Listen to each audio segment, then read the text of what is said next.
Apakah benar bila kita baca ramalan zodiak di internet, solat kita dia anggap tidak sah? Dengar molek masalah ramalan zodiak Aquarius, Leo dan sebagainya sebenarnya diharamkan dalam Islam. Hak lepas-lepas astagfirullahalazim.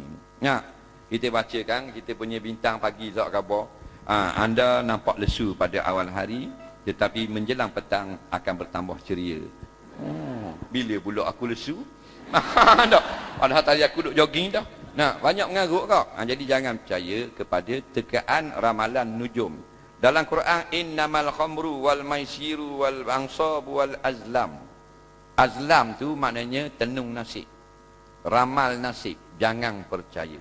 Siapa yang percaya kepada tenunan nasib, betul lah lam tuqbal salatuhu, tidak diterima amalannya.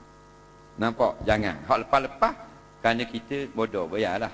Hak akan datang ni tidak lagi. Rabbana la tu'akhidna in nasina wa akhtana. Wahai Tuhan kami, janganlah balas dosa kami yang lepas-lepas. Dulu kami bodoh, kami tak tahu apa. Jadi akan datang, tolong jangan percaya jenis ramalan. Kamu akan senang, kamu akan begini. Cuma kita boleh ikhtiar. Kalau kita nak cuba nak senang, kita ikhtiar dengan adat kebiasaan, belajar rajin-rajin, biar ada kelulusan tinggi. Pada adatnya mudah untuk kehidupan di masa datang, tapi bukan kepastian. Kerana kepastian itu akidah di sisi Allah. Soalan seterusnya,